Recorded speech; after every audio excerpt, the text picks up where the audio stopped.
জনতার রোষানলে ধ্বংসস্তূপ শেখ মুজিবের বাড়ি, জেলায় জেলায় বুলডোজার কর্মসূচি, সাবেক এমপি মন্ত্রী মেয়রদের বাসভবন তছনছ, ফ্যাসিবাদের চিহ্ন না রাখার ঘোষণা। শেখ মুজিব স্মৃতি জাদুঘর ভাঙচুরের ঘটনা অনাকাঙ্ক্ষিত, অন্তর্বর্তী সরকারের বিবৃতি। ভারতে বসে হাসিনার বক্তব্যে ভারপ্রাপ্ত হাইকমিশনারকে তলব করে ঢাকার প্রতিবাদ। ধানমন্ডি ৩২ নম্বরের ঘটনায় ভারতের হাত আছে কিনা খতিয়ে দেখার পরামর্শ বিএনপি নেতা হাফিজের। নিষিদ্ধ ছাত্রলীগের বিচার দাবিতে ছাত্রদলের মিছিল। রাষ্ট্রের বিরুদ্ধে ষড়যন্ত্রের অভিযোগে ধানমন্ডি থেকে আটক অভিনেত্রী মেহের আফরোজ শাওন, জিজ্ঞাসাবাদের জন্য নেওয়া হয়েছে ডিবি কার্যালয়ে।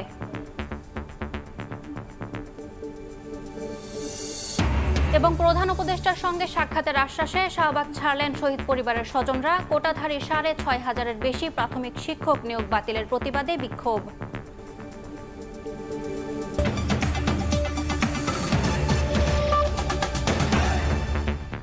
প্রবাসীর সময় সঙ্গে আছি আমি ইয়াসমিন অনন্যা। ছাত্র জনতার রোষানলে ধ্বংসস্তূপে পরিণত হয়েছে ধানমন্ডি ৩২ নম্বরের শেখ মুজিবের বাড়ি। ফ্যাসিবাদের চিহ্ন না রাখার ঘোষণা দিয়ে বুলডোজার কর্মসূচি চলছে বিক্ষুব্ধ ছাত্র জনতার। স্বৈরাচারের প্রতীক আখ্যা দিয়ে এই ভবন ভেঙে ফেলায় সন্তুষ্ট তারা। একই সঙ্গে জায়গাটি জনকল্যাণে ব্যবহার করার দাবি জানানো হয়। জুলাই হত্যাকাণ্ডের বিচার ত্বরান্বিত করার তাগিদ ছাত্র জনতার।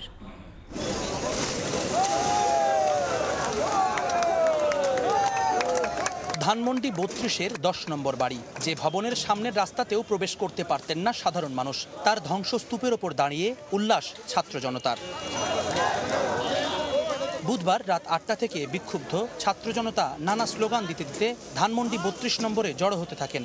এরপর রাত ১১টা থেকে এক্সক্যাভেটর দিয়ে বাড়িটি গুঁড়িয়ে দেওয়ার কাজ শুরু হয়। রাতভর চলে ভাঙার কাজ। সকালে বাড়ে কাজের গতি, অর্ধেকের বেশি অংশ গুঁড়িয়ে দিয়ে চলে যায় এক্সক্যাভেটরটি।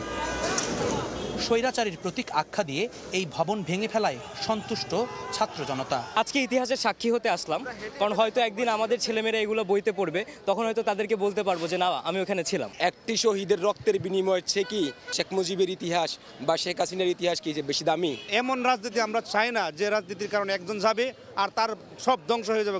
আমাদের কষ্টের টাকা, আমাদের বাবা মায়ের কষ্টের টাকা যেভাবে তারা নিয়ে গিয়েছে, মানুষের অনেক ক্ষোভ রয়ে আছে এটার মধ্যে। আসলে শেষ রক্তবিন্দু দিয়ে হলো আমাদের দেশের স্বাধীনতাকে আমরা অক্ষুণ্ণ রাখার জন্য যখন যেটা প্রয়োজন সেটাই সিদ্ধান্ত নেব এবং ইনশাআল্লাহ বাস্তবায়ন করব। আগামীতে কেউ যেন ফ্যাসিস্ট হয়ে না ওঠে, এই কারণে স্বৈরাচারীর সব প্রতীক ধ্বংস করার দাবি সাধারণ মানুষের। একই সঙ্গে জায়গাটি জনকল্যাণে ব্যবহার করার দাবি জানান আগতরা। জুলাই হত্যাকাণ্ডের বিচার ত্বরান্বিত করারও তাগিদ তাদের। যারা ভবিষ্যতে ক্ষমতায় আসবে তারাও যেন এই থেকে শিক্ষা গ্রহণ করে। ফাঁসি ছাড়া কোনো পথ নাই, তার ফাঁসি হবে, তারপরে আমরা শান্তি পাবো। আমি মনে করি এই জায়গাটার একটা সুষ্ঠু ব্যবহার করা দরকার। ঘটনার সূত্রপাত বুধবার নিষিদ্ধ ঘোষিত সংগঠন ছাত্রলীগের ভার্চুয়াল অনুষ্ঠানে যুক্ত হয়ে ক্ষমতাচ্যুত প্রধানমন্ত্রী শেখ হাসিনার ভাষণের ঘোষণার প্রতিবাদে মার্চ টু ধানমন্ডি ৩২ কর্মসূচির ডাক দেন বিক্ষুব্ধ ছাত্র জনতা। ধানমন্ডি ৩২-এর যেই ভবনের সামনের রাস্তাতেও সাধারণ মানুষ স্বাধীনভাবে চলাফেরা করতে পারতেন না, ছিল নিষেধাজ্ঞা, সেই ভবনটির ধ্বংসস্তূপে আজকে দাঁড়িয়ে আছেন ছাত্র জনতা। স্বৈরাচারের পতনের একটি নজির হয়ে থাকবে ধানমন্ডি ৩২-এর এই ভবন, আগামীর জন্য হয়ে থাকবে একটি শিক্ষার মাইল ফলক। ধানমন্ডি থেকে জুম্মান সাদিক, জ্যাভলিন, সময় সংবাদ, ঢাকা। এদিকে রাতেও জেলায় জেলায় চলে বুলডোজার কর্মসূচি। ফ্যাসিবাদের কোনো চিহ্ন না রাখার ঘোষণায় ঢাকার বাইরেও বাস্তবায়ন করা হয় এই কর্মসূচি। কিশোরগঞ্জে সাবেক রাষ্ট্রপতি আব্দুল হামিদের বাড়িতে ভাঙচুর ও অগ্নিসংযোগ করা হয়। নারায়ণগঞ্জে সাবেক সংসদ সদস্য শামীম ওসমানের বাড়ি, জামালপুরে মেহের আফরোজ শাওনের বাড়ি ও রাজশাহীর সাবেক পররাষ্ট্র প্রতিমন্ত্রী শাহরিয়ার আলমের বাড়িতে আগুন দিয়েছে বিক্ষুব্ধ জনতা। দিন পেরিয়ে রাতেও চলে বুলডোজার কর্মসূচি। দেশের মাটিতে ফ্যাসিবাদের চিহ্ন না রাখার ঘোষণা বিক্ষুব্ধ জনতার। এরই অংশ হিসেবে দ্বিতীয় দিনেও চালানো হয় মুরাল সহ বিভিন্ন স্থাপনা ভাঙচুর। ক্ষমতায় থাকাকালীন নিয়োগ বাণিজ্য ও সন্ত্রাসী কর্মকাণ্ড করার অভিযোগে কিশোরগঞ্জে সাবেক রাষ্ট্রপতি আব্দুল হামিদের বাসা ও জেলা আওয়ামী লীগের কার্যালয়ে ভাঙচুর ও অগ্নিসংযোগ করেছেন বিক্ষুব্ধ জনতা। এ সময় বিভিন্ন স্থানে শেখ মুজিবুর রহমানের মুরাল ভেঙে ফেলা হয়। খুলনার দিঘলিয়ায় শেখ হাসিনা ও শেখ রেহানার গেস্ট হাউস ভাঙচুর করা হয়েছে। স্থানীয়রা জানান শেখ মুজিবুর পাকিস্তান আমলে তার স্ত্রীর নামে 1 একর 40% জমি কেনেন। পরবর্তীতে এই সম্পত্তির মালিক হন শেখ হাসিনা ও শেখ রেহানা। বৃহস্পতিবার রাতে ভাঙা হয় বাড়িটির বিভিন্ন স্থাপনা। বগুড়ায় আওয়ামী লীগ জাতীয় পার্টি ও জাসদ অফিসে ভাঙচুর চালিয়েছে বিক্ষুব্ধ ছাত্র জনতা। এ সময় সংগঠন তিনটির কার্যালয় থেকে আসবাবপত্র বের করে অগ্নিসংযোগ করা হয়। ফেনী 1 আসনের সাবেক সংসদ সদস্য ও শেখ হাসিনার সাবেক প্রোটোকল কর্মকর্তা আলাউদ্দিন আহমেদ চৌধুরী নাসিমের বাড়ি ও জেলা আওয়ামী লীগ অফিস ভাঙচুর ও অগ্নিসংযোগ করেছে ছাত্র জনতা। পরে সেখান থেকে প্রায় 3 কিলোমিটার পথ মিছিল করেন তারা। ভোলা জেলা আওয়ামী লীগ অফিস ও শেখ মুজিবুর রহমানের 4টি মুরাল এক্সকেভেটর দিয়ে গুড়িয়ে দেওয়া হয়। নারায়ণগঞ্জ শহরের চাচারায় সাবেক সংসদ সদস্য শামীম ওসমানের দাদার বাড়ি ভেঙে আগুন দেয় বিক্ষুব্ধ জনতা। এছাড়া জামালপুর সদরের অভিনেত্রী মেহের আফরোজ শাওনের বাড়িতে আগুন দেয় বিক্ষুব্ধ ছাত্র জনতা। ওমর ফারুক, সময় সংবাদ। ধানমন্ডি ৩২ নম্বরের বাড়িতে ভাঙচুরের ঘটনা অনাকাঙ্ক্ষিত উল্লেখ করে বিবৃতি দিয়েছে অন্তর্বর্তী সরকার। ভারতে বসে জুলাই অভ্যুত্থানের বিরুদ্ধে শেখ হাসিনার উস্কানিমূলক বক্তব্যের কারণে জনমনে ক্রোধের সৃষ্টি হয়েছে বলেও উল্লেখ করা হয় বিবৃতিতে। শেখ হাসিনা ক্ষমতায় থাকাকালীন যে সুরে কথা বলতেন, পালিয়ে যাওয়ার পরেও একই হুমকি ধামকির সুরে গণ অভ্যুত্থানে অংশ নেওয়া প্রতিটি মানুষের বিরুদ্ধে কথা বলায় এই বিশৃঙ্খলা হয়েছে বলে মনে করছে সরকার। তার এই সহিংস আচরণের প্রতিক্রিয়া হিসেবে ৩২ নম্বরের বাড়ি ভাঙচুরের ঘটনা ঘটেছে। অন্তর্বর্তী সরকার ও দেশ ও জনগণের নিরাপত্তায় সর্বোচ্চ সতর্ক বলেও উল্লেখ করা হয় বিবৃতিতে। ভারতে বসে শেখ হাসিনার বক্তব্যের জেরে ভারপ্রাপ্ত হাইকমিশনারকে তলব করে প্রতিবাদ জানিয়েছে পররাষ্ট্র মন্ত্রণালয়। বৃহস্পতিবার বিকেলে ব্রিফিংয়ে এ তথ্য জানান পররাষ্ট্র উপদেষ্টা তৌহিদ হোসেন। শেখ হাসিনার অবিরাম বিবৃতির কারণেই ছাত্র জনতা বিক্ষুব্ধ হয়ে ভাঙচুর চালিয়েছে বলেও জানান পররাষ্ট্র উপদেষ্টা। শেখ হাসিনা ভারতে থেকে যেসব বক্তৃতা বিবৃতি দিচ্ছেন সেটাকে ছাত্র জনতা ভালোভাবে নেয়নি এবং তিনি অবিরাম যেহেতু প্রভোগ করতে থেকেছেন তারই ফলশ্রুতিতে এই ঘটনাটা ঘটছে বলে আমাদের বিশ্বাস।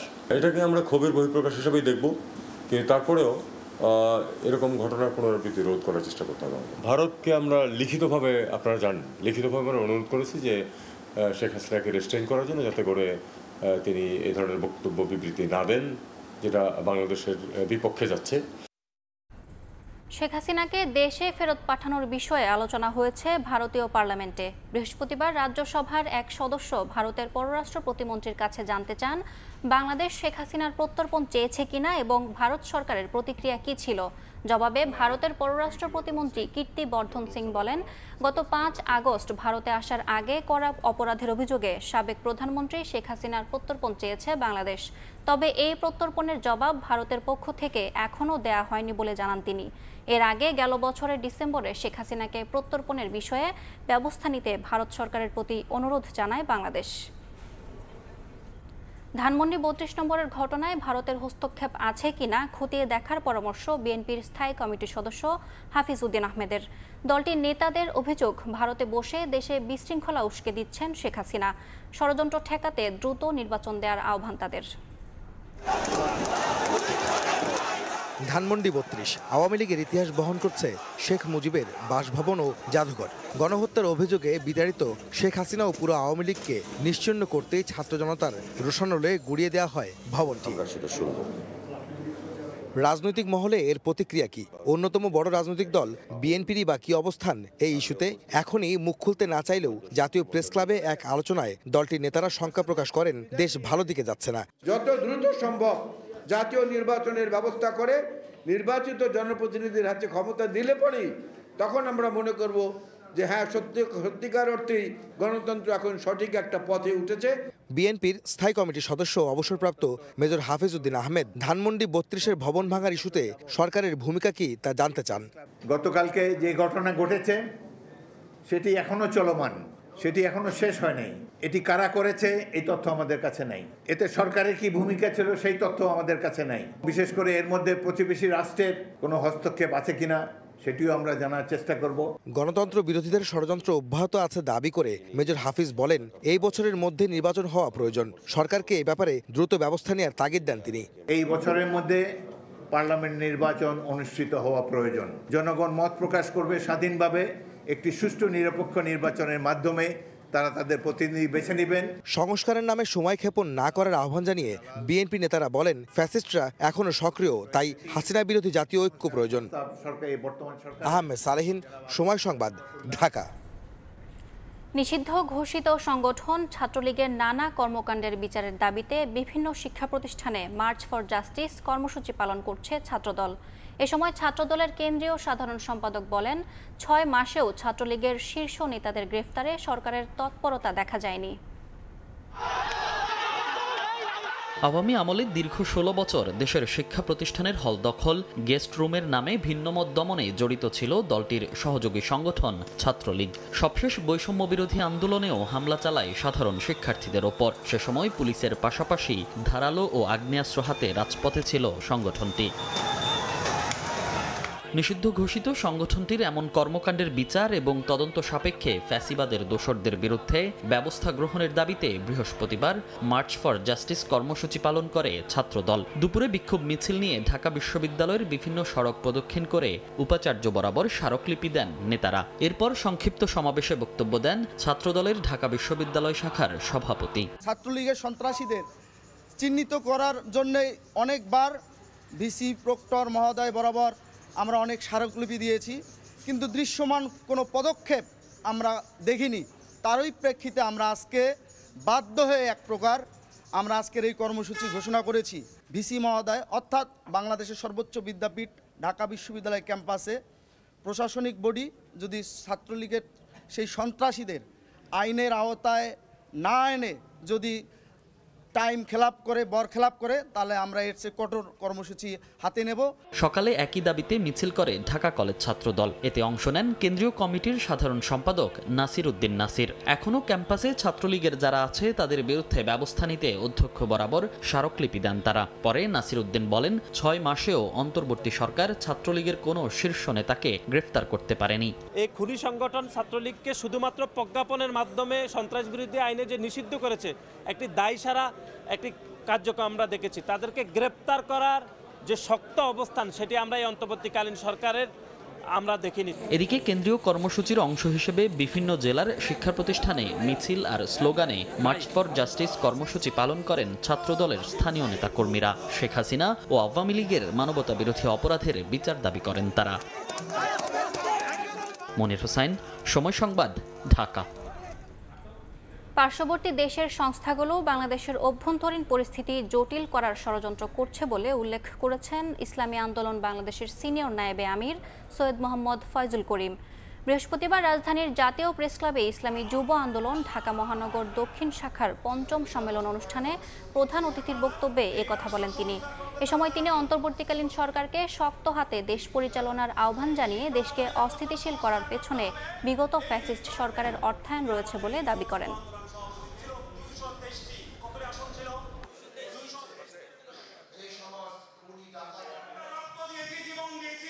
পার্শ্ববর্তী কান্ট্রিগুলি আমাদের দেশকে অস্থিতিশীল করার জন্য যে চক্রান্ত করতেছে, আমরা সমৃদ্ধভাবে সেটার মোকাবেলা করবো ইনশাআল্লাহ।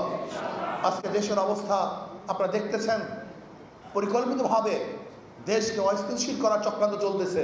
এগুলি সব কৃত্য ঘটছে। এ দেশকে অস্থিতিশীল করার জন্য চক্রান্ত করতেছে। বিগত ফ্যাসিস্ট সরকারেরও বিশাল একটা হাত এখানে আছে। শেখ হাসিনার বিরুদ্ধে রাষ্ট্রীয় শত শত কোটি টাকা অপচয় করে বিদেশ ভ্রমণ ও ডক্টরেট ডিগ্রি অর্জনের অভিযোগ অনুসন্ধানে নেমেছে দুদক। সংস্থাটি বলছে, গত 5 বছরে শেখ হাসিনার বিদেশ সফরে বিমান বাংলাদেশের খরচ হয়েছে 200 কোটি টাকা। এছাড়া দুদকের গোয়েন্দা অনুসন্ধানে উঠে এসেছে সরকারি লবিস্ট নিয়োগ ও স্বার্থ পরিপন্থী চুক্তির মাধ্যমে বিভিন্ন দেশ থেকে ডিগ্রি গ্রহণের। সাবেক প্রধানমন্ত্রী শেখ হাসিনা বিদেশ সফরে গেলে বিমান বাংলাদেশ এয়ারলাইন্সের অত্যাধুনিক উড়োজাহাজ ব্যবহার করতেন সরকারি টাকায়। দুদক বলছে, টানা 16 বছর ক্ষমতায় থাকাকালে জাতিসংঘের অধিবেশনে সরকার প্রধান হিসেবে যোগ দিতেন সফরসঙ্গীদের বিশাল বহর নিয়ে। দুদক জানায় 2019 থেকে 2024 সাল পর্যন্ত 5 বছরে রাষ্ট্রীয় বিমান সংস্থাটি 250 কোটি টাকা ব্যয়ে 48টি ভিভিআইপি ফ্লাইট পরিচালনা করেছে। এসব সফরে শেখ হাসিনা ব্যয় করেছেন প্রায় 200 কোটি টাকা। প্রয়োজনের অতিরিক্ত জনবল নিয়ে বিদেশ ভ্রমণ, যেখানে নীতিমালা বহির্ভূত কিছু রয়েছে কিনা এবং সেখানে সরকারি অর্থের অপচয় হয়েছে কিনা, এই বিষয়গুলো যাচাইয়ের জন্যই প্রকাশ্য অনুসন্ধানের সিদ্ধান্ত গৃহীত হয়েছে। এদিকে জাতীয় স্বার্থের পরিপন্থী চুক্তি এবং সরকারি অর্থের বিনিময়ে লবিস্ট নিয়োগ করে ভারতের ত্রিপুরা, বিশ্বভারতীয় বিশ্ববিদ্যালয় এবং বেলজিয়াম থেকে ডক্টরেট ডিগ্রি নেওয়ার গোয়েন্দা তথ্য পেয়েছে দুদক, যার ভিত্তিতে ভুয়া ডক্টরেট ডিগ্রি অর্জনের কারণ খতিয়ে দেখবে সংস্থাটি।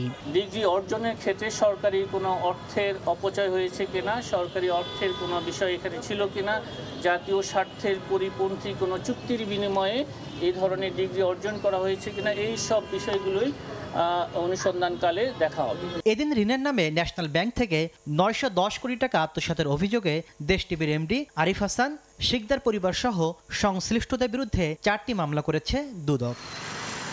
তাসলিম তৌহিদ, সময় সংবাদ, ঢাকা। রাজধানীর ধানমন্ডি থেকে অভিনেত্রী ও নির্মাতা মেহের আফরোজ শাওনকে আটক করেছে পুলিশের গোয়েন্দা শাখা। জিজ্ঞাসাবাদের জন্য তাকে ডিবি কার্যালয়ে নেওয়া হয়েছে। রাতে ধানমন্ডি থেকে শাওনকে আটকের তথ্য নিশ্চিত করেন ডিএমপির গোয়েন্দা শাখার অতিরিক্ত কমিশনার রেজাউল করিম মল্লিক। শাওনকে কেন আটক করা হয়েছে এ ব্যাপারে ডিএমপির উপ কমিশনার তালিবুর রহমান জানান, রাষ্ট্রবিরোধী ষড়যন্ত্রের অভিযোগে জিজ্ঞাসাবাদের জন্য শাওনকে ডিবি কার্যালয়ে নেওয়া হয়েছে।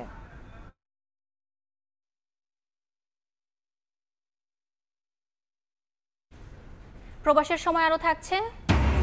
আগামী সপ্তাহে ঘোষণা হতে পারে নতুন মুদ্রানীতি। অত্যন্ত সতর্কতামূলক ভঙ্গির কথা বলছে কেন্দ্রীয় ব্যাংক। সুদ হার না বাড়ানোর অনুরোধ ব্যবসায়ী ও অর্থনীতিবিদদের। কি লিক নিয়ে চিন্তিত? কিনুন leak proof RFL thread pipe and fittings. প্রধান উপদেষ্টার সঙ্গে সাক্ষাতের আশ্বাসে 7.5 ঘণ্টা পর শাহবাগ থেকে অবরোধ তুলে নিল শহীদ পরিবারের সদস্যরা। জুলাই অভ্যুত্থানে শহীদ ও আহতদের রাষ্ট্রীয় স্বীকৃতি, দ্রুত বিচার সহ 3 দফা দাবিতে অবস্থান নেন তারা। তাদের সঙ্গে দেখা করে জাতীয় নাগরিক কমিটির মুখ্য সংগঠক সার্জিস আলম বলেন, বর্তমান সরকারের আমলেই গণহত্যার বিচার করতে হবে। শাহবাগের অবরোধ করে বেলা 11টা থেকে সবগুলো রাস্তার মুখ আটকে দেয় জুলাই 24 শহীদ পরিবার। শুরুতে 6 দফা থাকলেও পরে জানানো হয় দাবি 3টি। জুলাই আন্দোলনের বিচার ও পুনর্বাসনের জন্য আর অপেক্ষা করতে চায় না ভুক্তভোগী পরিবার। উনি আমাদের দাবিদার সাথে যদি একমত থাকে উনি আমাদেরকে লিখিত দিবে, দেন আমরা এই অবস্থান কর্মসূচি ত্যাগ করব। বিকেল 3টা নাগাদ শাহবাগে প্রধান উপদেষ্টার কার্যালয় থেকে ফরমান নিয়ে যান পুলিশের অতিরিক্ত কমিশনার নজরুল ইসলাম। আগামী রোববার জুলাই আন্দোলনে শহীদ পরিবারের সঙ্গে বৈঠকে বসার প্রস্তাব দেয় প্রধান উপদেষ্টা কার্যালয়। তবে তা মানতে আপত্তি জানান বিক্ষোভকারীরা। শহীদ পরিবারের সদস্যদের সাথে আগামী রবিবারে বসার জন্য উনি সিদ্ধান্ত নিচ্ছে এবং এই মেসেজটাই আমাদেরকে দিচ্ছে।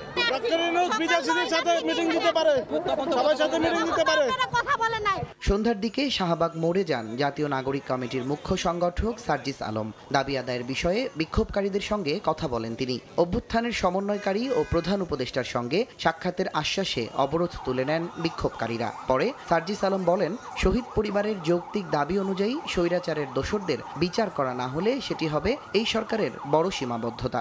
এই খুনি হাসিনা এবং তার যেই দোসররা বাংলাদেশে আমার এই হাজার হাজার ভাইকে শহীদ করেছে, রক্তাক্ত করেছে, খুন করেছে, যদি এই খুনি হাসিনা এবং তাদের দোসরদের বিচার করতে না পারা যায় তবে সেটি হবে এই সরকারের সবচেয়ে বড় সীমাবদ্ধতা। অবরোধের কারণে দীর্ঘ সময় গাড়ি আটকে থাকায় শাহবাগ সহ আশেপাশের সড়কে তৈরি হয় যানজট। তুষার আহমেদ ইমন, সময় সংবাদ, ঢাকা। সরকারি প্রাথমিক বিদ্যালয়ের সহকারী শিক্ষক পদে তৃতীয় ধাপে চট্টগ্রাম ও ঢাকা বিভাগের 6531 জনের নিয়োগ বাতিল করেছেন হাইকোর্ট। একই সঙ্গে মেধার ভিত্তিতে পুনরায় নিয়োগ দেওয়ার নির্দেশ দেওয়া হয়েছে। এই রায়ের প্রতিবাদে নজিরবিহীনভাবে আদালতের সামনেই বিক্ষোভ করেন নিয়োগ বঞ্চিতরা। এজলাস ছাড়েন বিচারপতিরা।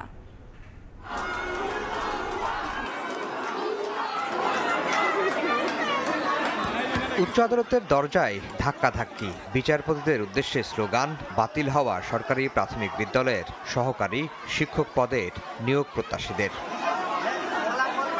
নিয়োগ বাতিল হওয়াদের অনেকেই আদালতের বারান্দায় কান্নায় ভেঙে পড়েন। উত্তেজিত হয়ে আইনজীবী ও পুলিশের সঙ্গে তর্কে জড়িয়ে পড়েন বিক্ষোভকারীরা। তড়িঘড়ি করে এজলাস ছাড়েন বিচারপতিরা। ভেতর থেকে বন্ধ করে দেয়া হয় আদালতের দরজা, বাড়ানো হয় নিরাপত্তা। চলতি বছরের জুলাইয়ে সরকারি চাকরিতে কোটা পদ্ধতি বাতিল করে রায় দেন সর্বোচ্চ আদালত। এ রায়ের ফলে কোটার ভিত্তিতে সরকারি প্রাথমিক বিদ্যালয়ের সহকারী শিক্ষক পদের ৬,৫৩১ জনের নিয়োগ অনিশ্চয়তার মুখে পড়ে। বৃহস্পতিবার চূড়ান্ত রায়ে যা বাতিল করে দেন হাইকোর্ট। জুলাই বিপ্লবকে স্পিরিটকে ধারণ করার জন্য যে সরকারের যে সিদ্ধান্ত ছিল সেই সিদ্ধান্তই আজকে এই আদালতে আবার নতুন করে বাস্তবায়ন হলো। মেধার ভিত্তিতে তারা কেউ টিকে, তারাও ওই ৯৩% মধ্যে তারাও থাকবে এবং যারা বর্তমানে রিটকারী তাদের মধ্যে থেকে মেধার ভিত্তিতে যারা আসবে তারাই নতুন করে রেজাল্টে তারা আসবে। এ রায়ের পরই বিক্ষুব্ধ হয়ে ওঠেন নিয়োগ বাতিল হওয়া প্রার্থীরা। তাদের দাবি কোটা পদ্ধতি বাতিলের আগে যথাযথ নিয়ম মেনেই চাকরি নিশ্চিত হয় তাদের। ৫ই আগস্টের আগে আমাদের লিখিত এবং মৌখিক পরীক্ষা হয়ে যায়, আমাদের রেজাল্ট পুনরায় ৯৩ দেওয়া হবে। কেন আমরা এটা মানবো? আমরা মানবো না। গত ৩১শে অক্টোবর ঢাকা ও চট্টগ্রাম বিভাগের ৩ পার্বত্য জেলা বাদে সহকারী শিক্ষক পদের চূড়ান্ত ফল প্রকাশ করা হয়। এতে উত্তীর্ণ হন এই ৬,৫০০ জন। আফজাল হোসেন, সময় সংবাদ, ঢাকা। চলতি অর্থবছরের শেষ ৬ মাসের জন্য আগামী সপ্তাহে ঘোষিত হতে পারে নতুন মুদ্রানীতি। মূল্যস্ফীতি নিয়ন্ত্রণ, রিজার্ভ ধরে রাখা ও বিনিময় হারের স্থিতিশীলতা গুরুত্ব পাবে এবারের নীতিতে। জুলাই আগস্ট গণ অভ্যুত্থানে সরকার পরিবর্তন হলেও নতুন গভর্নর পুরনো মুদ্রানীতি পর্যালোচনা করেননি। তবে মূল্যস্ফীতি নিয়ন্ত্রণে বাজারে টাকার প্রবাহ কমাতে বাড়িয়েছেন নীতিসুদ হার, যদিও বাজারে তার প্রভাব খুব একটা পড়েনি। ডিসেম্বর পর্যন্ত চড়েই ছিল সাধারণ মূল্যস্ফীতি। জানুয়ারিতে সামান্য কমলেও এখনো চড়া খাদ্য মূল্যস্ফীতি। এমন বাস্তবতায় গভর্নর হিসেবে প্রথমবারের মতো মুদ্রানীতি ঘোষণা করতে যাচ্ছেন ডক্টর আহসান এইচ মনসুর। জানুয়ারি থেকে জুন সময়ের জন্য দেয়া এই নীতির ভঙ্গি এবার অত্যন্ত সতর্কতামূলক হলেও সুদহার বাড়বে কিনা তা স্পষ্ট করেনি বাংলাদেশ ব্যাংক।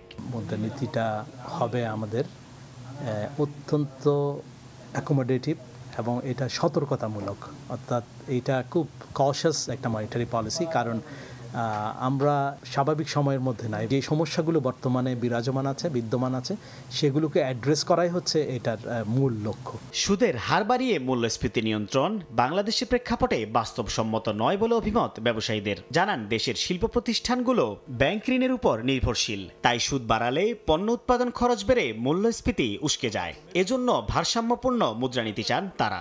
যেটা উন্নত বিশ্বে যেটা হয়, সেখানে প্রত্যেকটা মানুষই আসলে নির্ভর করে তার ক্রেডিট কার্ড বা বাকিতে চলার উপরে। সেখানে যখন ইন্টারেস্ট বাড়ে সেখানে কিন্তু মানুষ তখন তার খরচটা কমিয়ে দেয়।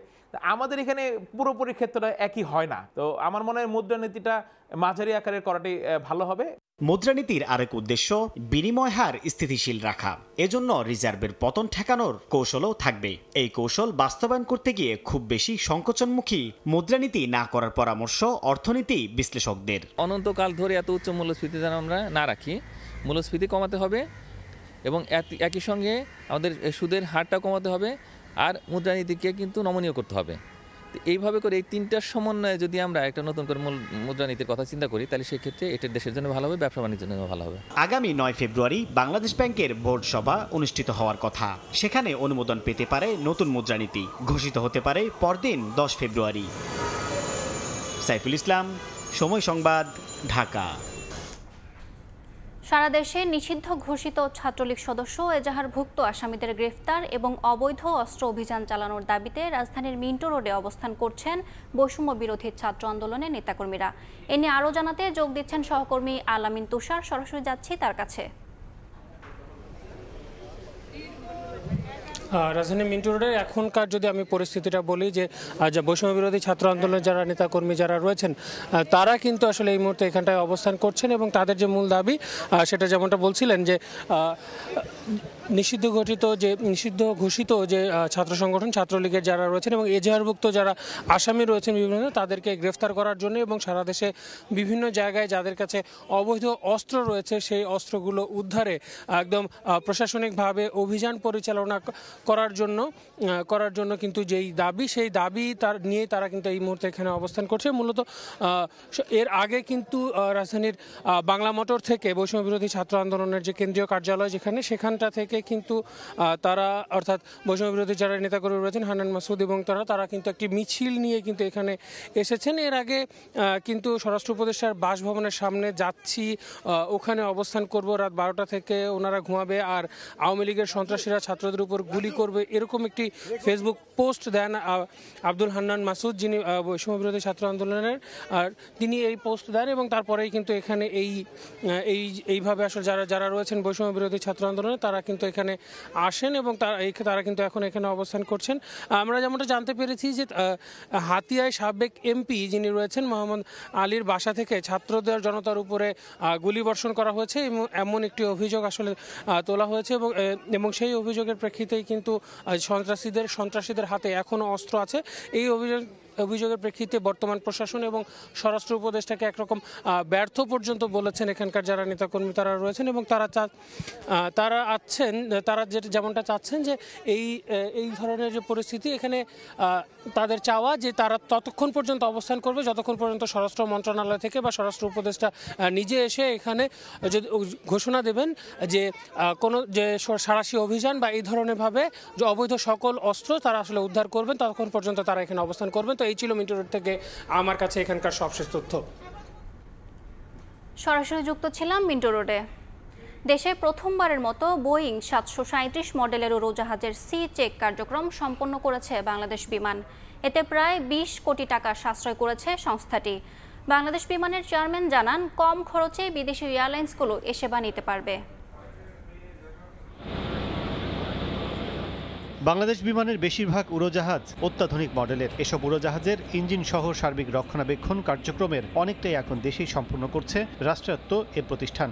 সবশেষ প্রথমবারের মতো বোয়িং 37 মডেলের একটি উড়োজাহাজের ইঞ্জিন, অবকাঠামো, ব্যাগেজ, কার্গো, পেইন্টিং সহ সার্বিক কার্যক্রম সুষ্ঠুভাবে সম্পূর্ণ করে বাংলাদেশ বিমানের প্রকৌশলীরা। বৃহস্পতিবার শাহজালাল বিমানবন্দরের হ্যাঙ্গারে আনুষ্ঠানিকভাবে প্রকৌশলী বিভাগের সক্ষমতা তুলে ধরে বাংলাদেশ বিমান। এতে বলা হয়, দেশে 737 মডেলের একটি উড়োজাহাজের সি চেক করতে 6 থেকে 7 কোটি টাকা ব্যয় হলেও সাশ্রয় হয়েছে 19 থেকে 20 কোটি টাকা। এটা প্রকৌশল পরিদপ্তরের একটা বড় সাফল্য, যার মাধ্যমে আনুমানিক $2 মিলিয়ন সাশ্রয় হয়েছে। সি চেক সম্পন্ন করার ফলে উক্ত উড়োজাহাজের বড় ধরনের শিডিউল রক্ষণাবেক্ষণ ছাড়াও 5-6 বছর পরিচালনা করা সম্ভব হবে। পরে 737 মডেলের উড়োজাহাজটি পরিদর্শন করে বিমানের ঊর্ধ্বতন কর্মকর্তারা। এ সময় বিমান চেয়ারম্যান বলেন, অনিয়ম করলে ছাড় পাবে না কেউই। নতুন ব্যবস্থাপনায় আয়ের সুযোগ সৃষ্টি হলো সংস্থাটির। লাগেজ কাটা, এটা সেটা, এখন প্রত্যেকের বডি ক্যামেরা দেওয়া আছে, সে কি করছে, কোথায় যাচ্ছে সার্বক্ষণিক দেখা হচ্ছে।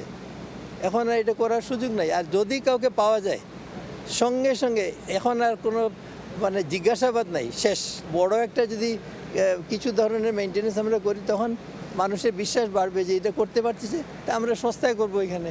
আগামীতে ক্যারিয়ারে থাকা বড় উড়োজাহাজগুলো একইভাবে রক্ষণাবেক্ষণ করতে চায় বাংলাদেশ বিমান। এছাড়া তৃতীয় টার্মিনালের গ্রাউন্ড হ্যান্ডেলিংয়ে সক্ষমতা বাড়াচ্ছে বলে জানায় সংস্থাটি।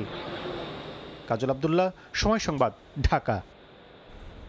বিমান ভাড়া কমানোর দাবিতে মানববন্ধন করেছে বাংলাদেশ প্রবাসী অধিকার পরিষদ। বৃহস্পতিবার বিকেলে রাজধানীর জাতীয় প্রেসক্লাবের সামনে 4 দফা দাবিতে এ মানববন্ধন করা হয়। মানববন্ধনে আগামী 7 দিনের মধ্যে টিকিটের দাম কমিয়ে যৌক্তিক পর্যায়ে আনার দাবি জানান বক্তারা। পাশাপাশি travel tax, excise duty, jet ফুয়েলের দাম, ল্যান্ডিং ও পার্কিং চার্জ সহ সব অপ্রয়োজনীয় চার্জ প্রত্যাহারের আহ্বান জানান তারা। দেশীয় ও আন্তর্জাতিক এয়ারলাইন্সের ফ্লাইট বৃদ্ধি ও টিকিটের মূল্য বৃদ্ধি নিয়ন্ত্রণে রেগুলেটরি বোর্ড গঠন করারও দাবি জানান সংগঠনের সদস্যরা।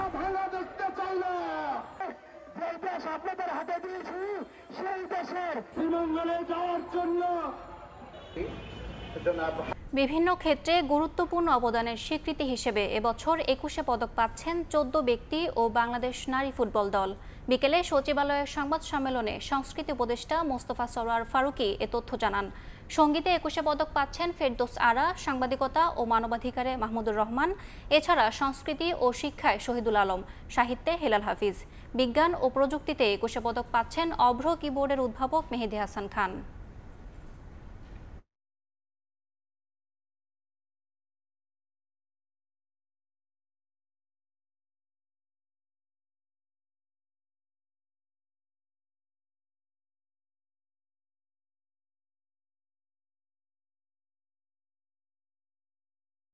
অভ্রর জনক মেহেদী হাসান খানকে বিজ্ঞান ও প্রযুক্তির জন্য 21 পদক 2025-এ ভূষিত করা হয়েছে এবং আমাদের সরকার এবং রাষ্ট্র, আমি মনে করি যে আমরা মেহেদী হাসান খানের কাছে কৃতজ্ঞ থাকা উচিত তার অবদানের জন্য। ভাষা ও সাহিত্য অবদানের জন্য 2025-এর 21 পদকে ভূষিত হয়েছেন শহীদুল জহির, এটি মরণোত্তর পুরস্কার।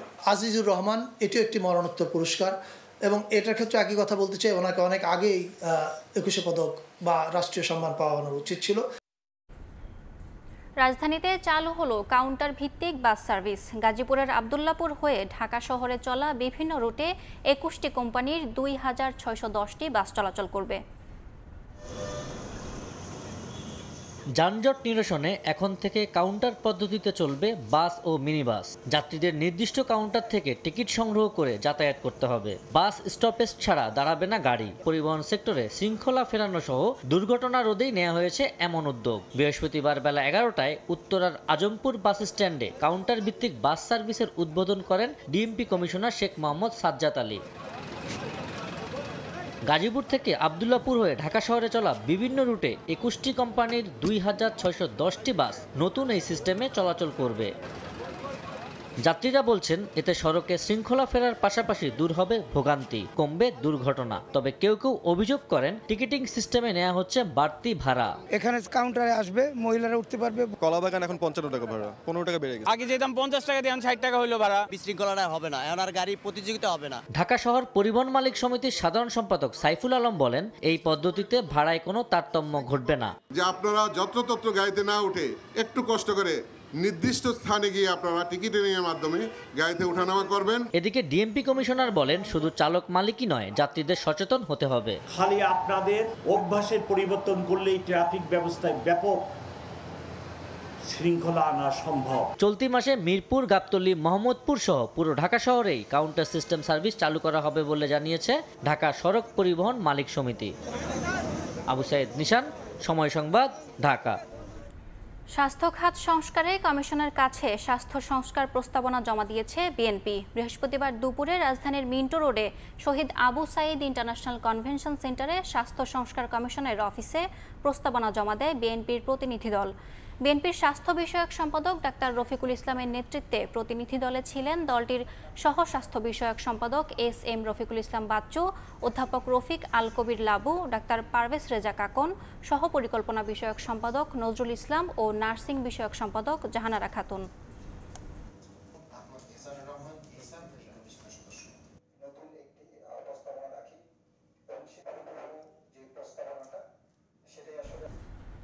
রাষ্ট্র মেরামতে বিএনপির 31 দফা নিয়ে কর্মশালা করেছে ঢাকা মহানগর দক্ষিণের কোতোয়ালি থানা বিএনপি। বৃহস্পতিবার দুপুরে সদরঘাটের ওয়াইজঘাট সাইকেল মাঠে এ কর্মশালা অনুষ্ঠিত হয়। নেতাকর্মীদের উদ্দেশ্যে 31 দফা পাঠ করেন বিএনপির তরুণ নেতা ইঞ্জিনিয়ার ইশরাক হোসেন। এ সময় 31 দফাকে দেশের প্রতিটি ঘরে ঘরে পৌঁছে দেওয়ার আহ্বান জানান তিনি। ঢাকা মহানগর দক্ষিণ বিএনপির আহ্বায়ক রফিকুল আলম মজনু বলেন, সংস্কারের দোহাই দিয়ে মানুষকে নির্বাচন থেকে দূরে রাখার চেষ্টা করা হচ্ছে। ভোজ্য তেল, খেজুর ও মশলা ছাড়া অন্যান্য পণ্যের বাজার পরিস্থিতি স্বাভাবিক রয়েছে বলে জানিয়েছেন ভোক্তা অধিকার সংরক্ষণ অধিদপ্তরের মহাপরিচালক মোহাম্মদ আলিম আখতার খান। বৃহস্পতিবার বিকেলে কারওয়ান বাজারে নিজ দপ্তরে বিভিন্ন পর্যায়ের ব্যবসায়ীর সঙ্গে আলোচনা শেষে সাংবাদিকদের একথা জানান তিনি। এসব পণ্যের সরবরাহ স্বাভাবিক করতে আগামী সপ্তাহেই বৈঠকে বসার কথাও জানান ভোক্তা অধিকার সংরক্ষণ অধিদপ্তরের মহাপরিচালক। বলেন, রমজানে ভোগ্য পণ্যের বাজার যেন কেউ অস্থিতিশীল করতে না পারে, সেজন্য অভিযান বাড়ানো হবে। আপনাদের সামনেই প্রেস ব্রিফিংটা আমরা আগামী তারাও যাতে তাদের সাধ্যের মধ্যে সরবরাহ স্বাভাবিক। তিনটা বিষয়ে আমাদের খেজুরের দাম বেশি, মশলার দাম বেশি, তেলের একটু সংকটের আভাস পাওয়া যাচ্ছে। বর্তমান সময়ে আমাদের ডেইলি কমপক্ষে 30টার মতো টিম কাজ করে সারা দেশে। এটা আমরা ধরেন যে 60টার মতো টিম কাজ করবে। এর মধ্যে কেউ যদি এখানে ডিসরাপ্ট করার চেষ্টা করেন, সেটা আমরা তদারকির মাধ্যমে আইনের আওতায় আনব। ফার্নিচার শিল্পে প্রযুক্তির ব্যবহার নিশ্চিত করতে না পারলে রুচি পরিবর্তনের সঙ্গে পাল্লা দিয়ে বাজারে টিকে থাকা সম্ভব নয়। এ খাতে দরকারি অত্যাধুনিক মেশিন আমদানিকারক ও প্রস্তুতকারকদের এমন দাবির সঙ্গে একমত ব্যবসায়ীরাও। রপ্তানি বাজারে সম্প্রসারণে সরকার ও উদ্যোক্তাদের বিনিয়োগ পরিকল্পনা সাজানোর তাগিদ দিচ্ছে বাংলাদেশ স্থপতি ইনস্টিটিউট।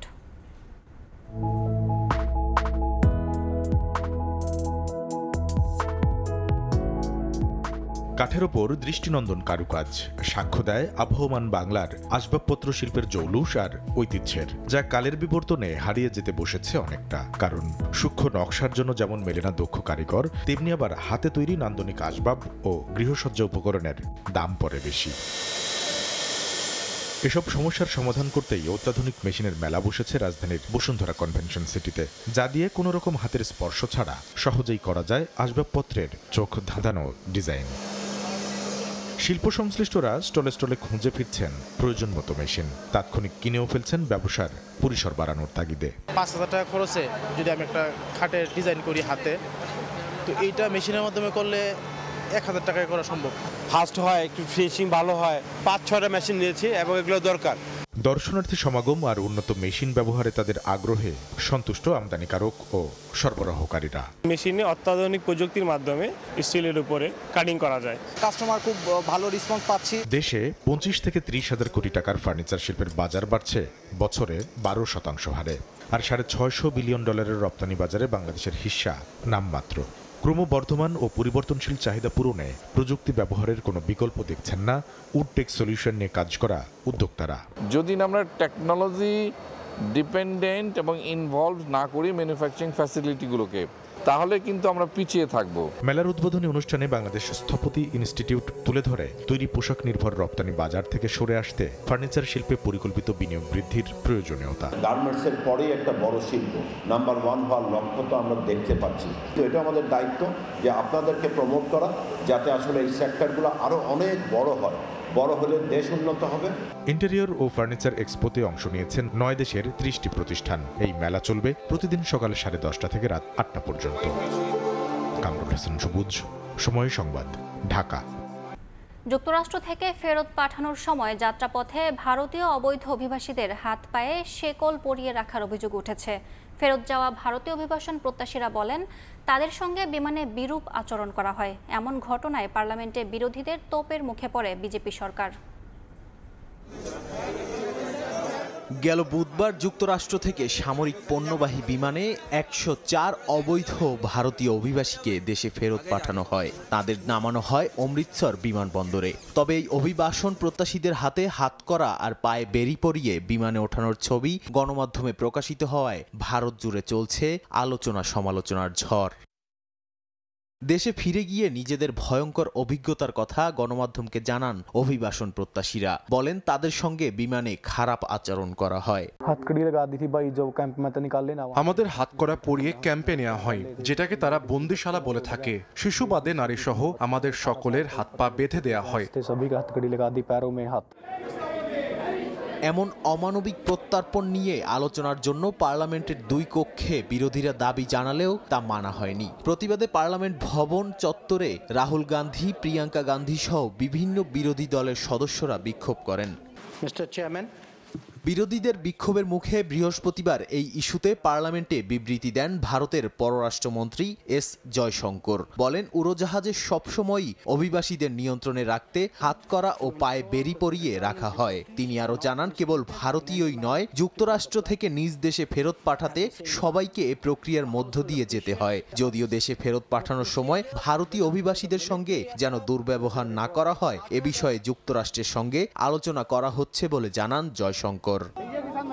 তবে এমন বিবৃতির পর বিরোধীদের তোপের মুখে পড়েন ভারতের পররাষ্ট্রমন্ত্রী। তাদের অভিযোগ, হাতকড়া ও বেড়ি পরানো ভারতীয়দের ফেরত পাঠানোর রীতির প্রতিবাদও করেনি ভারত। নাদিম মারজান, সময় সংবাদ।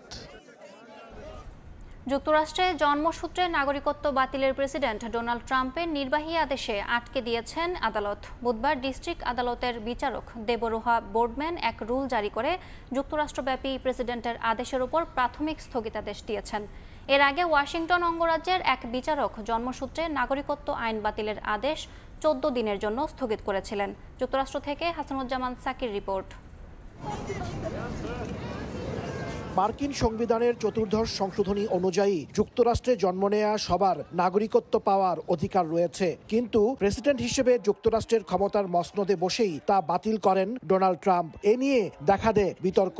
তার এই নির্বাহী আদেশ কিছুদিন আগে সাময়িক স্থগিত করেছিলেন ওয়াশিংটন অঙ্গরাজ্যের একজন বিচারক। এবার একই পদক্ষেপ নিলেন মার্কিন ফেডারেল আদালত।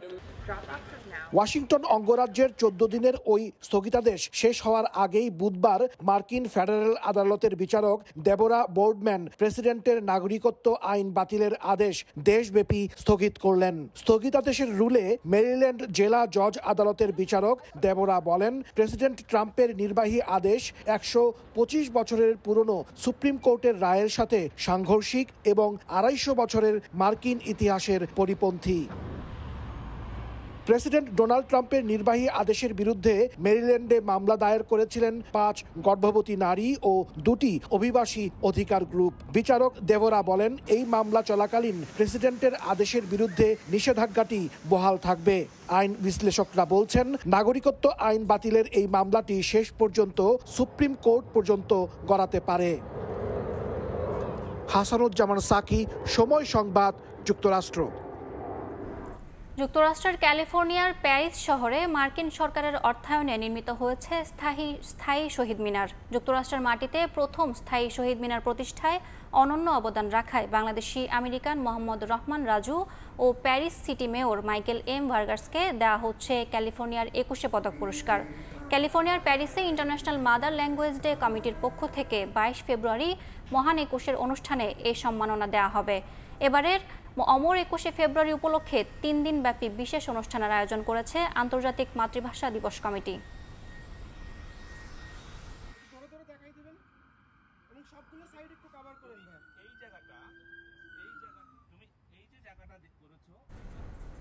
বিএনপি চেয়ারপারসন বেগম খালেদা জিয়া পরিবারের সান্নিধ্যে দ্রুত সুস্থ হয়ে উঠছেন বলে জানিয়েছেন তার ব্যক্তিগত চিকিৎসক ডাক্তার AZM জাহিদ হোসেন।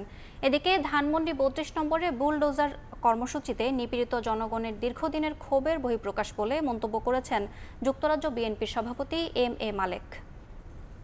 উনি যত দ্রুততার সঙ্গে, উনি যখন খুব কষ্টে ছিলেন তখন উনি দেশের মানুষকে ছেড়ে থাকেননি। ওনার সুস্থতার জন্য হয়তো কিছুদিন ওনার যেতে বিলম্ব হচ্ছে অথবা হবে। যখনই এখানকার চিকিৎসকরা ওনাকে যাওয়ার জন্য অনুমতি দিবেন ইনশাআল্লাহ, তখনই আমরা ওনাকে দেশে নেওয়ার জন্য ওনাকে সমগ্র প্রস্তুতি গ্রহণ করা হবে এবং ভবিষ্যতে বলে দিবে ইনশাআল্লাহ জায়েমা রহমান আগামীতে কত দূর যাবেন। জাতীয়তা পরিবারবাদী পরিবার এবং নতুন প্রজন্ম এটাকে অত্যন্ত ইতিবাচক হিসাবে গ্রহণ করছে। বেগম খালেদা জিয়া এই দেশের প্রথম মহিলা প্রধানমন্ত্রী, ভবিষ্যৎ প্রধানমন্ত্রী ব্যারিস্টার জান। যেবার যারা জ্বালিয়েছে নিশ্চয়ই, যেটা ইলিয়াস আলী চৌধুরী আলম বা এই ধরনের গ্রুপ ফ্যামিলি যারা আজকে 3,000 কোমলমতি ছাত্রছাত্রীরা জীবন দিয়েছে, নিশ্চয়ই তারা এইটা একটা অ্যাঙ্গার থেকে তারা করতে পারে, এটার আমি বিরোধিতা করি না। সৌদি আরবে বিএনপির উদ্যোগে মতবিনিময় সভা হয়েছে। এতে সভাপতিত্ব করেন বিএনপির সৌদি আরবের নেতা মাসুদ মৃধা। অনুষ্ঠানে প্রধান অতিথি হিসেবে উপস্থিত ছিলেন ঢাকা জেলা বিএনপির সভাপতি খন্দকার আবু আশফাক। তিনি বলেন, যে কোনো ষড়যন্ত্র মোকাবেলায় সবাইকে ঐক্যবদ্ধ থাকতে হবে। পাশাপাশি দেশ পুনর্গঠন ও সংকট মোকাবেলায় রিজার্ভ বৃদ্ধির জন্য প্রবাসীদের বৈধ পথে রেমিটেন্স পাঠানোর আহ্বান জানান তিনি। আমার প্রিয় ভাইয়েরা কর্তৃক আয়োজিত বাপুদের বাণিজ্যায় থেকেছি, কিন্তু জিয়া পরিবার যে নির্যাতনের শিকার হয়েছে তার কিছুই। জার্মানির ডুইসেলডর্ফে শুরু হয়েছে 11তম এশিয়া আন্তর্জাতিক তৈরি পোশাক শিল্প মেলা এশিয়া অ্যাপারেল এক্সপো 2025। মেলায় বাংলাদেশের 20টি প্রতিষ্ঠান ছাড়াও এশিয়ার বিভিন্ন দেশের অনেক তৈরি পোশাক শিল্প প্রতিষ্ঠান অংশগ্রহণ করেছে। জার্মানি থেকে বিটু বড়ুয়ার রিপোর্টে বিস্তারিত। জার্মানির নর্থ রাইন-ওয়েস্টফালেন অঙ্গরাজ্যের রাজধানী ডুসেলডর্ফে বুধবার শুরু হয়েছে বাংলাদেশ ও এশিয়ার বিভিন্ন দেশের তৈরি পোশাক শিল্প নিয়ে আন্তর্জাতিক মেলা এশিয়া অ্যাপারেল এক্সপো 2025। 3 দিনব্যাপী এই মেলায় বাংলাদেশের কমপক্ষে 20টি পোশাক শিল্প প্রতিষ্ঠান অংশ নিচ্ছে। এছাড়াও আছে ভিয়েতনাম, কম্বোডিয়া, ভারত, চীন, হংকং, পাকিস্তান ও নেপালের মতো দেশের পোশাক শিল্প প্রতিষ্ঠানের তৈরি বাহারি ডিজাইনের নিট ও ওভেন পণ্য। জার্মান একটা বড় দেশ যেটা বেশি রপ্তানি করে বাংলাদেশ থেকে। আশা করতেছি যে এবারও ভালো কিছু হবে এবং ভালো কিছু অর্ডার পাবো। বিশ্বের কাছে আমাদের এই প্রোডাক্টগুলোকে আমরা তুলে ধরতে চাই, যেটা বাংলাদেশকে রিপ্রেজেন্ট করে। আমাদের যে চর অঞ্চলের মেয়েরা যারা আছে তাদেরকে আমরা নিয়ে আসতে চাই বিশ্বের এই দরবারে। অল ওভার ইউরোপে একটা মার্কেটিংয়ের ডোর ওপেন হলো। হোপফুলি আমরা we can get good contracts and Bangladesh একটা গুড একটা মার্কেট অপরচুনিটি পেলো এবং ফিউচার এখান থেকে হয়তো আমরা আরো বড় একটা মার্কেট ওপেন হবে আমাদের জন্য। এবারের মেলার আয়োজন করতে পেরে খুশি জার্মানিতে বাংলাদেশ দূতাবাসের কমার্শিয়াল কাউন্সিলর। জানালেন বার্লিনের পরিবর্তে ডুসেলডর্ফে মেলা আয়োজনের অভিজ্ঞতা। বাংলাদেশ দূতাবাসের পক্ষ থেকে চেয়েছি যে একটু ডাইভার্সিফাইড সোর্সিং আমরা জার্মানি অন্যান্য এলাকাতেও আমরা ছড়িয়ে দিতে চাই। আমাদের বায়াররা, আমাদের যারা সোর্স যেখান থেকে আমরা হতে পারি, ইউরোপের অন্যান্য দেশও যাতে আমাদের এক্সিবিটর যারা আছে তাদের যাতে কাস্টমার পায় বা বায়ার পায়, সেটার একটা কারণ। মেলায় আসা জার্মানি সহ ইউরোপের ক্রেতা বিক্রেতা ও দর্শনার্থীরা জানান গুণগত মানের দিক থেকে বাংলাদেশের তৈরি পোশাক বিশ্ববাজারে অপ্রতিদ্বন্দ্বী। আর এ ধারা অব্যাহত রাখতে হলে সুষ্ঠু কর্মপরিবেশ বজায় রাখা অত্যন্ত গুরুত্বপূর্ণ। জার্মানির সাথে বাংলাদেশের রয়েছে দীর্ঘদিনের বাণিজ্য সম্পর্ক। সেই সম্পর্ক মজবুত করতে ডুসেলডর্ফের এই এশিয়া অ্যাপারেল এক্সপো অত্যন্ত গুরুত্বপূর্ণ ভূমিকা রাখবে। একই সাথে শুধু জার্মানি নয়, ইউরোপের অন্যান্য দেশে বাংলাদেশের যে পোশাক এবং বিশেষ করে তৈরি পোশাক রয়েছে সেই চাহিদাটা আরও বেশি বাড়বে এমন প্রত্যাশা ব্যবসায়ীদের।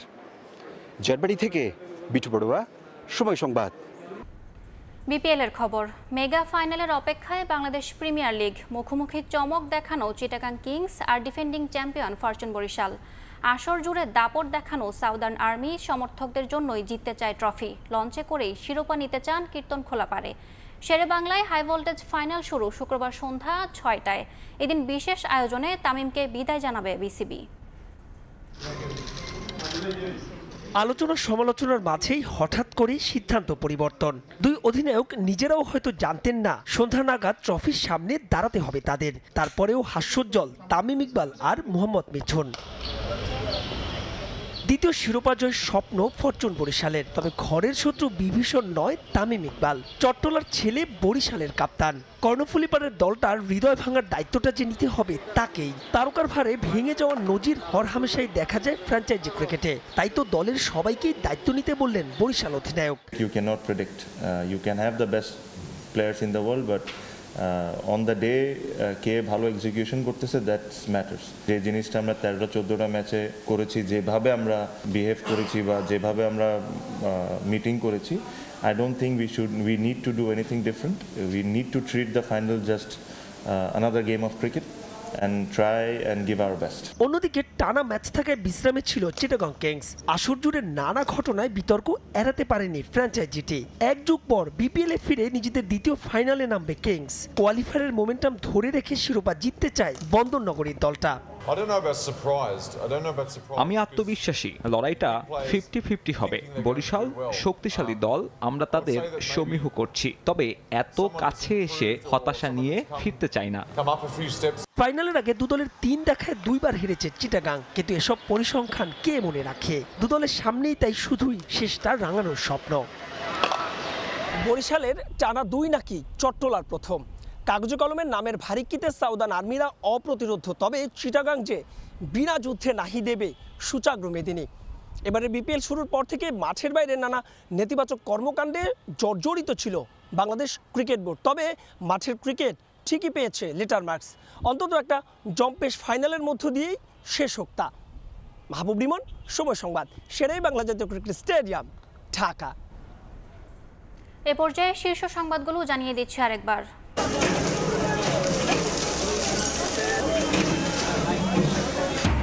ছাত্র জনতার রোষানলে ধ্বংসস্তূপ শেখ মুজিবের বাড়ি। জেলায় জেলায় বুলডোজার কর্মসূচি। সাবেক এমপি মন্ত্রী মেয়রদের বাসভবন তছনছ।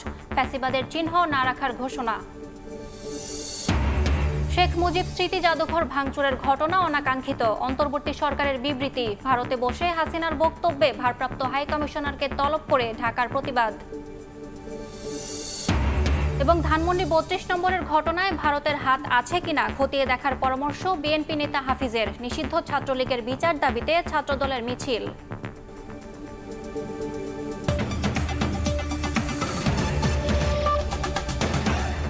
এই ছিল প্রবাসীর সময়, সঙ্গে থাকুন সময়ের।